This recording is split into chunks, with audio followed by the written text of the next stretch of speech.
And Sam had some mechanical stuff he had to clean up, and they just couldn't do it in New York. And we felt if he was ever going to succeed, Kevin O'Connell was the right guy. The left tackle, Justin Jefferson, the run game with Aaron Jones. This to me was like a little bit like Baker in Tampa. Chris Godwin, Mike Evans, good old line, and Baker's crushing it. And I kind of feel like Sam's finally got his kingmaker in Kevin O'Connell, coach of the Vikings, 1-0, joins us live. So, do you think, I know mostly you quarterback, that people think you can't get better if you don't play. But could I argue that Sam being with Kyle for a year and watching it, do you think that helped him? Absolutely. I mean, Colin, when you're in a system like that, really very few people, if any, run the football better than they do. They do a great job making it really hard on you to defend the run, because right about the time you try to commit another defender down to the box, he's got great play action, getting the quarterback off the spot with the keeper game. Kyle's, one of the best there is in our league of not only calling the game, but just how he designs things to attack week in and week out, what he's going to get. One of the smartest coaches in our league. And I do think Sam definitely benefited not only from Kyle, but I think Brian Greasy does a great job at the quarterback coach position. And then just watching a guy like Brock Purdy, who's played so well, so consistent by a lot of the same principles, throwing completions, being accurate, playing with great timing, allowing the offense to hopefully generate some easy, explosive opportunities. And, very few teams have done it better than the San Francisco 49ers. And I feel, that experience from Sam as we hope to try to have, success here. He's off to a great start and just so proud of him with how he played last week. Yeah. It was really a joy to watch. You could see that.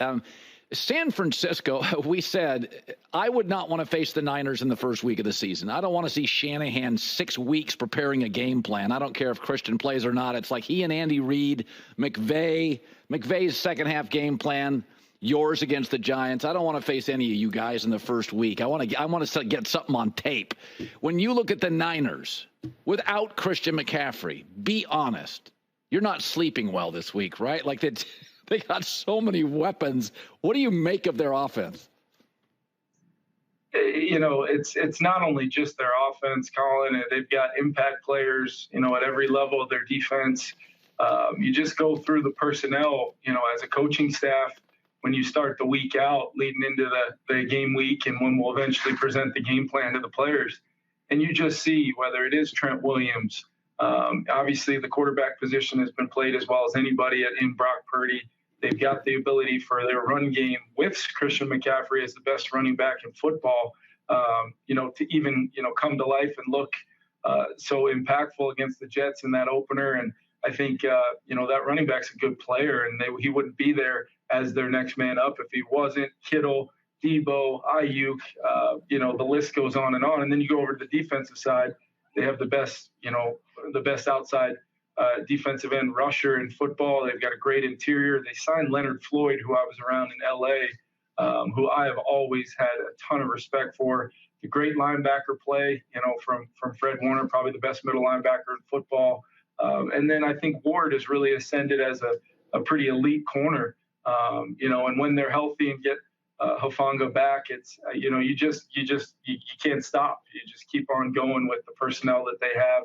So you better be locked in from a standpoint of how you want to utilize your personnel while also understanding the great problems they present to you in every phase of the game: run, pass, offense, defense. And then, they're just going to be incredibly well coached, and the effort and the physicality. Playing the Niners is, it's a unbelievable challenge for your team, but I think you can learn a lot about your team. I know we learned a lot about our team last year when we really were, had gotten off to a slow start, and right about the time we were able to win that football game on Monday Night Football. I think we learned a lot about what the makeup of our organization is by the performance against those guys, really complimentary in all three phases. And you need to play really well. You need to take care of the football, and you obviously have to do all the little things well. And that's just schematically and your technique and fundamentals before you ever start talking about how you're going to slow down their great personnel. The league has gotten so offensive that It's crazy. You're lucky because J.J. McCarthy, in a strange way, the injury obviously scares you, but he gets a year. Mahomes sat for a year. Carson Palmer did. I've argued we're seeing some of these young quarterbacks. They're just over their head. The stuff is, Caleb, that Tennessee pass rush is brutal. And let me ask you just vaguely, not directed at anybody. If I was coming into the league and I had to start week 1, I was Jaden. I was Bo Nix, who I thought played pretty well. I was Caleb. As somebody that played in this league, I had a good college career. Give me 2 pieces of advice. As a guy I respect and the people do, 2 pieces of advice as the world is flying by that kid who goes from playing Oregon State to San Francisco, right? 2 pieces of advice you would give young quarterbacks, because we got a lot of them playing in this league and some look a little bit overwhelmed.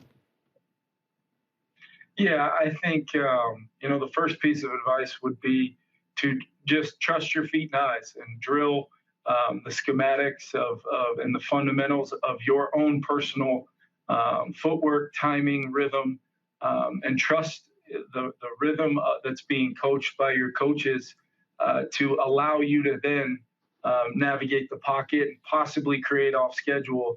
But hand in hand with that, Colin, would be never be afraid to put the ball in play.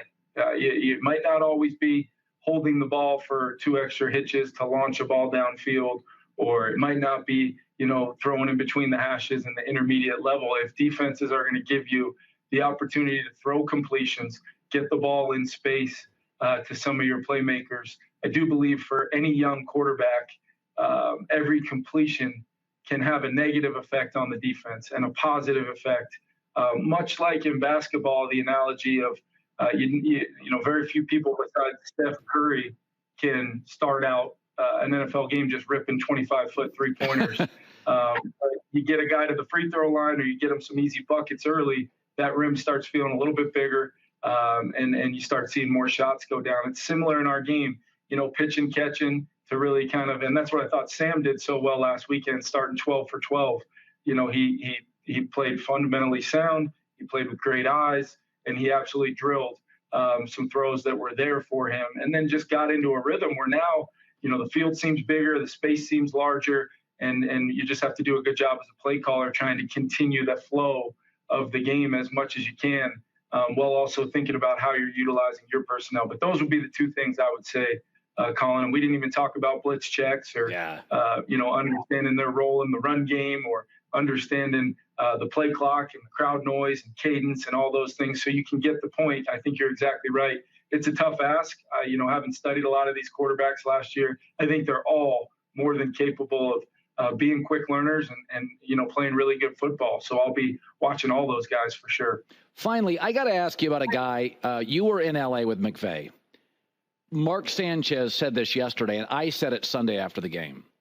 I thought Matt Stafford's second half may have been the best half of quarterback play I had seen I'm not joking, in years.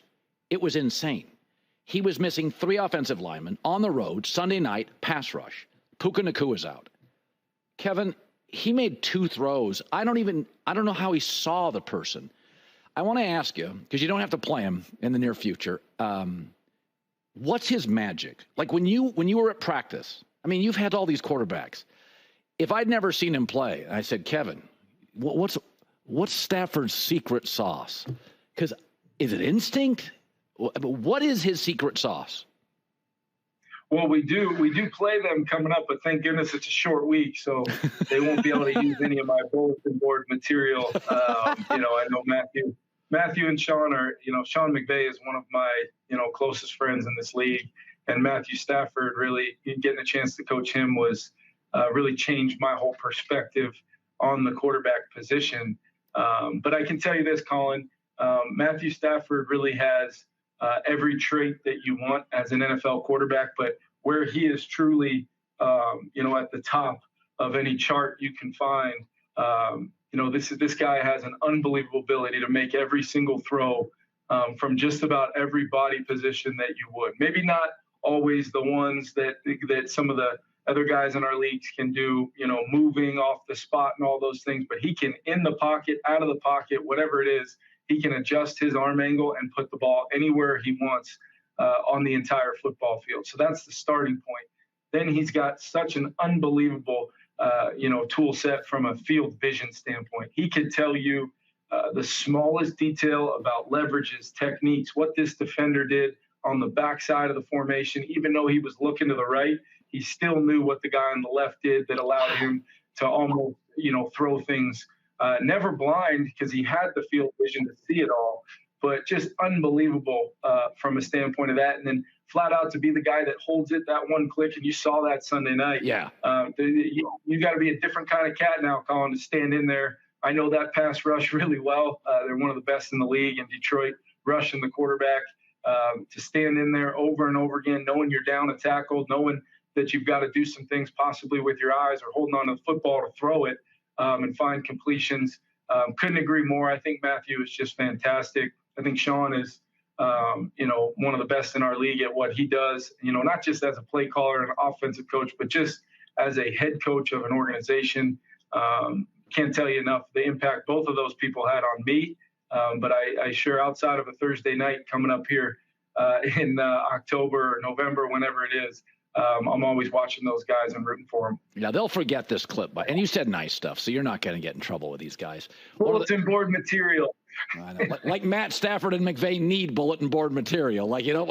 Matt Stafford's actually better after you hit him. He's better on the road sometimes when you tick him off.